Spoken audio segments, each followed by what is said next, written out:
Hello all, welcome to my channel. My name is Bee. My indie game studio is Cubenary and we're working on a live sim game set in a magical academy where you play as a witch or a wizard student. A bit of news on an update on the game, of the progress of the game. We have some designs for the main set of the game, the magical academy. We have the potion room, and we're designing other areas of the academy. And here I have a really cute and amazing theme of the academy, which is the entrance. The art is looking very good. We have some trees and we have really great ideas that we are going to implement in the next updates. We are also working on NPCs, different schedules and different characters.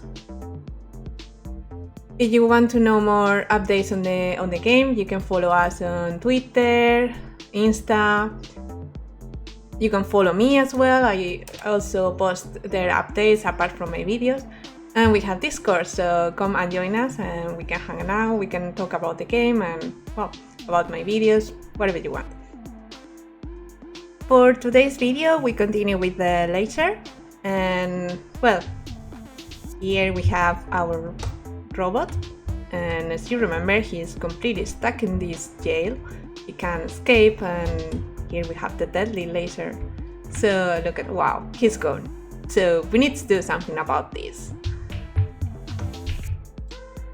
And because this is a game, a stealth game plus puzzle game, we have something that I enjoy doing, which is a box.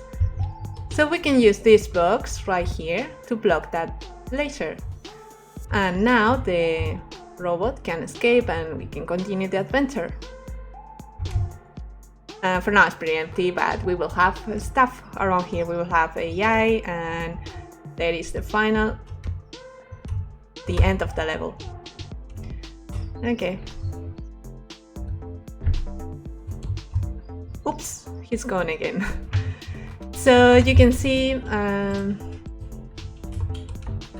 we can push this box around in different directions. Yeah. So this box is not a physical box, so it won't fall on a net.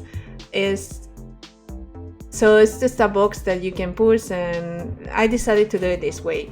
If you want to extend this box, you need to treat it like a physical box. So for this case, I'm just using a simple way of pushing box, which is moving the object in forward. But this video is a bit code heavy because it has different elements for the box, the laser and the character, so we're gonna change a lot of code about that. Okay, let's get ready and let's go to work.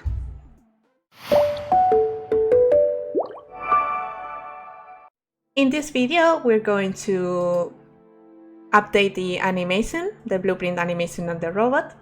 We're going to create a push object interactive, push object type of thing for the box.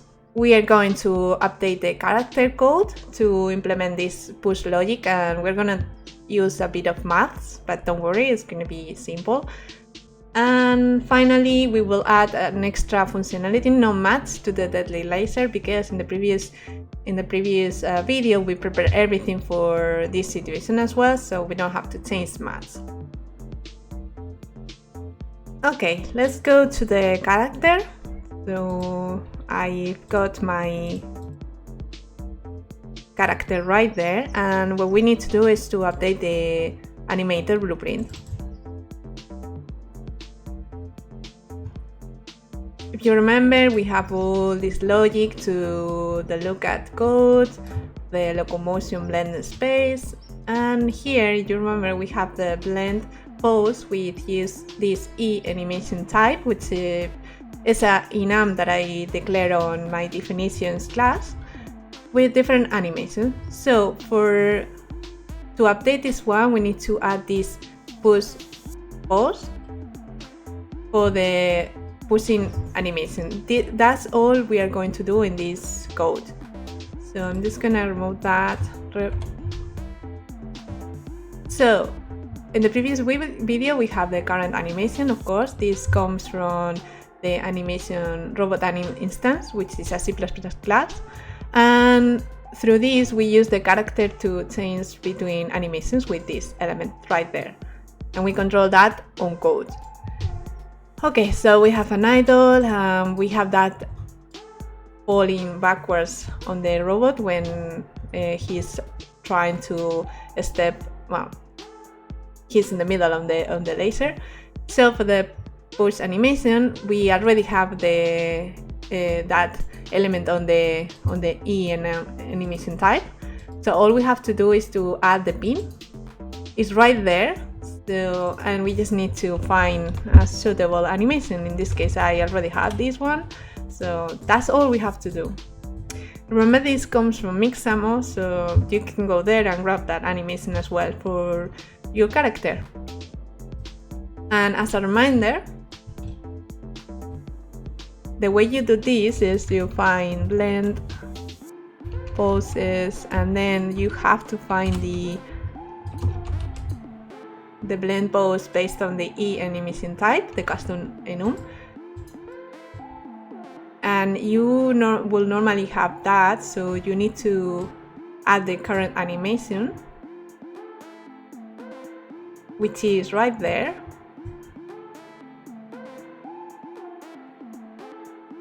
And to add more elements, you just need to go to add pin for element and add whatever you want. In this case, it's the push. So we have push pose, and you just need to find the animation. And that's it. But right there, we already have everything prepared. Let me show you quickly the code of the robot anim instance where that blueprint animation extends, and there is nothing new here. All I'm doing is using that E animation type enumerator with this getter and setter to access from other places, and this E animation type is declared on this definitions 8 file and is right there. So all of this was covered on the previous video, but just in case, make sure you have this type for that. Next thing we need is to create the push object, which extends from the interactive base element that I created in another video. So the way I'm representing this box is through this element right there, and we are using the basic interactive because it comes with some elements that I already set and it's pretty handy. So if I go here in this blueprint and open that, you will see that extends from push object, and it comes with that comes from the interactive base, and it has the root scene, the interactive mesh, which is this box in my case. This box has collision because we want to block the character, so important to have that block all dynamic so the robot won't go through the box. And we have also the look at point that you remember is for the look at animation, and the interactive collision. This one is important because we're going to use this for detecting if the character is inside the box or not, and we're going to apply some logic around that. But that also comes on the interactive base object, so nothing to do. I set this object as with an extra property that I added, which is can look at. It's just a boolean that comes from the interactive base and is to detect in any interactive if we can look at that or not. So we enable the look at animation of the character based on this. So I set this to false because I don't want the robot to look at the box. In this case, I don't need that. Now let's go to the code, and as you can see, all it has this code stems from interactive base, so it will inherit all of the properties. And I added this push method to control the push mechanic, and it has as a parameter a direction for the pushing and a force and the delta type, because I'm gonna update this object through the character, not through the tick of this element. In the C++, what we are doing is It's basically move this actor on the direction that we get here.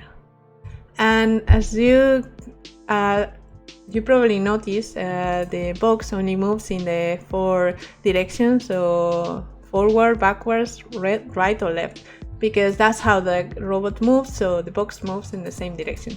These directions come from the main character and also the force.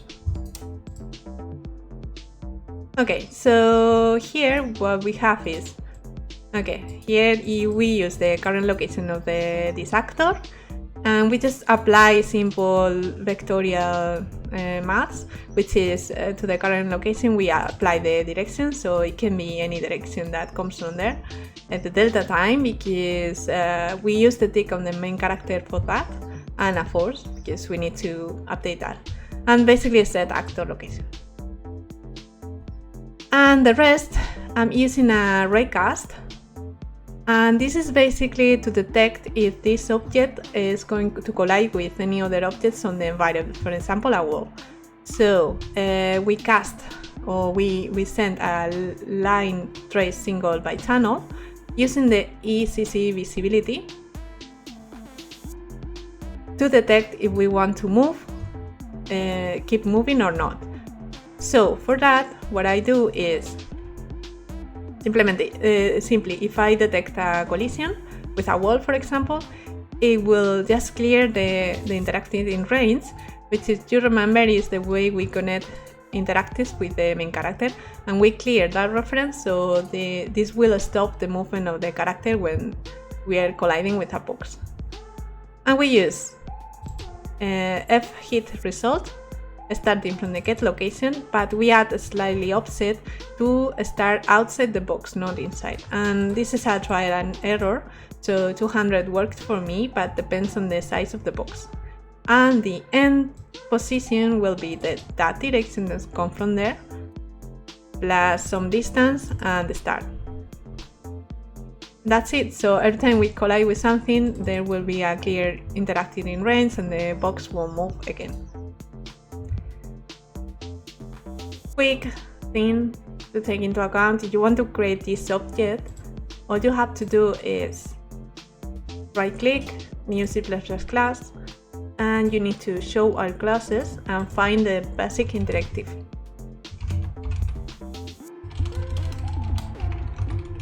Interactive base, sorry. So you select that, next, and then my object is called push object. You can call it the same way, and you will have that actor prepared for that. Next thing we need is to update the character code to implement this object. For that, we need to declare a few things. We need a reference to the push object element, a method that I will use in different places to activate the push mode and change the animation and the walk speed of the character depending on if it's active or not, the push force.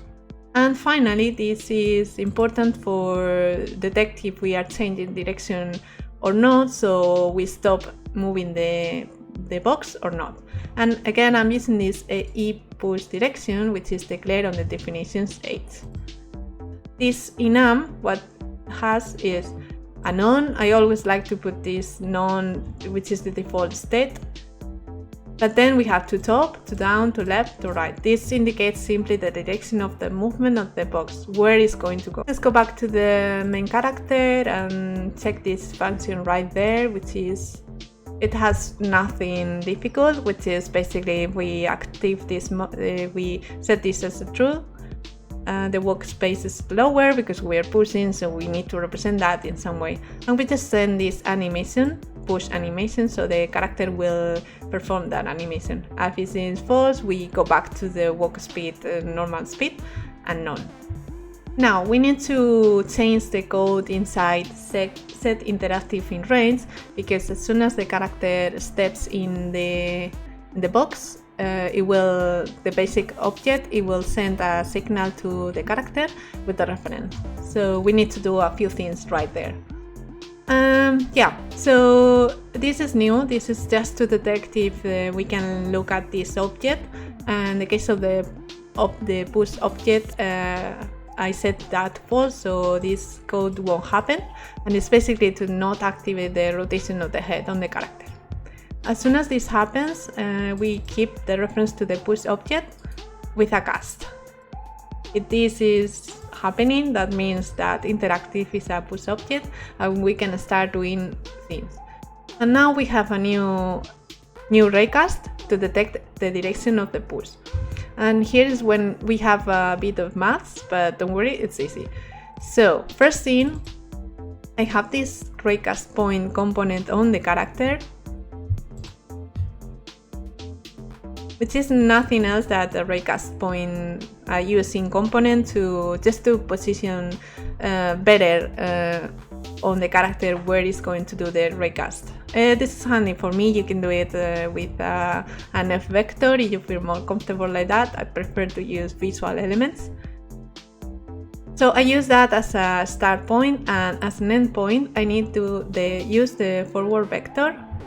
With this distance is enough, so that means if we are really far away from the box, this won't collide. So this is like not a large amount, and we need to use the start. Okay, so this is going to do the raycast, and in this object, the one from the hit is push this temp object, which should be the same. Then we can apply a little bit of math to detect the direction of the push. Okay, so I'm using for that the dot product between the actor forward, the character actor forward, and the push object actor forward. And I'm also using the actor right vector and to detect if it's forward or right or left. So this dot product will give us something like close to 0 or something close to 1, and that will tell us if it's going forward, backwards, left or right. Applying some ifs, we can detect exactly where. Also, I had to clamp these values to 0 to 1 because otherwise it was a bit difficult to detect exactly the values. And the way I did this works. So I'm gonna show some slides to explain this bit right there and why this works. So basically, for example, let's take this case and check if we are going down, which means the robot is pushing the box down, the down direction. I use the get actor forward with the other one, and it will give us 0 or 1 between those values. So if this one is more than that one, and also that one is more than that one, and well, if we use these 3 checks, we are sure that we are doing down. And I'm following the same logic for the rest. So basically what I'm doing is taking the maximum between the 4 of them, the rest of them, to detect that. There's probably a simple way to do this if right here, but this is clear for me and I prefer to do things more readable than trying to collapse everything in some kind of weird logic that I can't even remember what I'm doing. Okay, so detecting the push direction, the current one, I set that push direction, and I also have this last push direction because we are gonna use these two to detect if there is a change of movement between the robot and the box. And important, this current status is for the robot to detect that status. Okay, I have 3 different cases for this. So imagine we have the box right there, and this is the robot. We have the forward vector of the box, which doesn't change at all, and that's the forward vector, and this is the robot. So if both forward vectors are on the same direction, the dot product will be 1. Because the angle of both is 0, so if you do the dot product, it will give you 1. Well, if the robot is like slightly rotated, it won't be exactly 1, but it will be close to 1. Another case. This will detect if the robot is pushing the box to this direction. So imagine we have the robot there and it's right here. The forward direction now will be this, so it's in the opposite direction, and the forward box is still the same. So that will give us a value -1. And that's basically what I'm doing on those cases. Dot forward, on that direction I'm using the both in positive, and for the back, with just that second case, I'm using the opposite direction so I can see exactly what's happening. And remember, that's only going to happen if we're using the light trace single by channel. So if we're colliding with the box, that's when I'm doing this.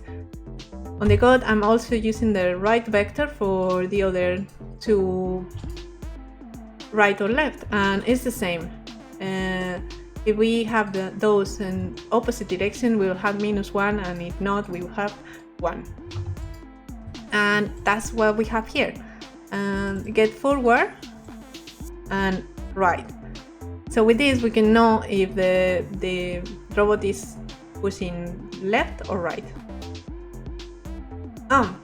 With this code right here that I have commented, you can see this raycast happening.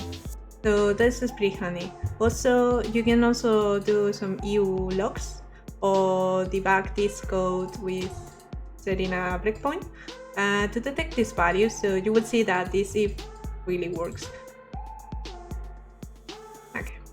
Before we move on, because as soon as this code happens and we have this current state set to pushing, on the tick of this actor, there will be some logic to really move the box, because so far we just detected the direction of the push. Now we go to clear interactive in range. If you remember, this is going to happen in two situations. One is inside the push object, which is when the push object is being moved, and as soon as that box is colliding to a wall, it will call this method. And also when the robot steps out of the interactive collider. And it's simple. I'm doing again using the can lookat to activate the transition of the lookat. This is from the previous video, but remember I added this code in this example. But what we are interested in is to clear the interactive. So I'm detecting again if this interactive is a push object to set the push mode to false, so that will stop the animation and the walk speed will go to the normal. Current status will be to none, and we reset this. And obviously we need to set null, reference the current interactive. The tick. Okay, on the tick, basically we do a few things.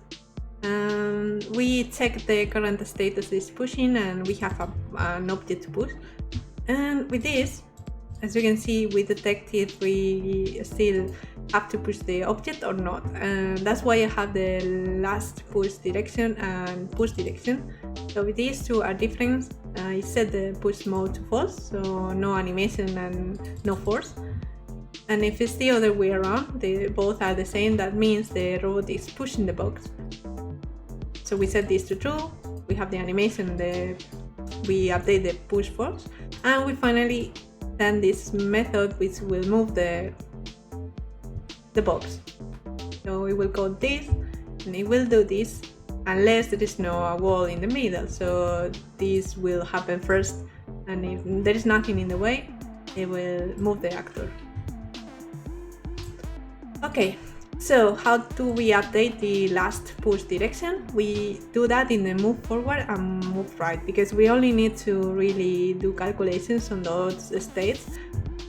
In any other situation, we use the tick. Okay, so, and this is way simple than using dot product, and it's the same for move forward or move right.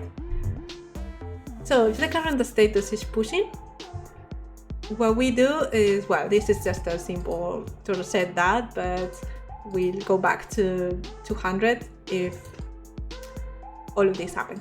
So basically, this value comes from the controller or the keys, and it goes from 0 to 1. And we know that this is moved forward, so we just need to say, okay, if this value is 0, 0, the last push direction is left. If not, it's right. Either way, which is 0, will be none, so we're not moving the character. So if the current push direction is left or right, in these situations, and the push direction is left and the value is more than 0, 0, that means we are pushing to the left. If not, we are pushing to the... So with this, we update the last push direction, depending on this value. Because this is 0, when we reach this point, we're just double checking what's going on. We updating this push force just in this situation. Okay, and on the move right, we do exactly the same. So it's basically, if the current status is pushing, we set this to 0 to make sure we don't keep going, and we follow the same rules. Because we are moving right, we have down or top, depending on this value, and if not, it's gonna be 0. This value is gonna be 0, so this is going to be resetted. And again, we'll do this check, which is basically the same thing. If the current push direction is down or top, then we need to check what's going on with the values. So if this value is down, and this means we are following this same direction, and the push force will be 200. I remember now that I did all of this because sometimes I was moving the character and then there were some discrepancies between this and the push force. So with this and this, I'm making sure that I'm really moving on that direction. And if we go back to the tick, we can see that if they are different, I'm not gonna push anymore. And if they're the same, yeah, I'm gonna keep pushing. Okay, so let's review the laser beam crossing, which is the laser, and we don't really need to change anything. I added a small theme. So in the previous video, we prepared the code for detect actor on the begin or overlap. And we have these checks to detect if the actor is in the middle of the beam with the X location. So basically any actor that enters this beam, the beam particle will be updated with the new current target. And what I added is basically this: if the character is the main character, then we add the falling animation. But that's only going to happen if the actor is in the middle. And this works for the box because this is for any kind of actor, and the box is an actor. The parent is an actor, so the particles will be updated. Let's play again with this logic. Okay, so we can push that, we can push in this direction, the raycasts are happening. So yeah, so the first raycast that happened is as soon as I move the robot, it will do that raycast, it will do the calculations for the dot product, and it will detect that. So for example, if I'm moving here and then I start moving on that direction, because that's a change of direction, it will stop doing the push. And also you can see there is that raycast to detect any kind, if the box collides with a wall. And it's stuck right now there because the raycast has too much distance, so if you reduce the distance, it should work way better. Okay, now the laser, okay, that's gone.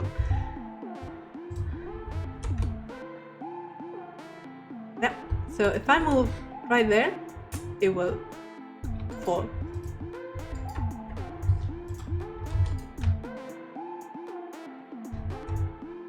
And that works. So now we have a push object, and this object, because it's generic, we can use this for creating more puzzle, for maybe use this with enemies and try to block their moving. I don't know, I'm probably gonna reuse this in a different level and show you what you can do. And that's it for today's video. Thanks for watching. Don't forget to share, subscribe, and if you want to get the project files, you can support me on Patreon. It helps because I can continue doing this for free. Thanks for watching. See you next time on the next video. Bye!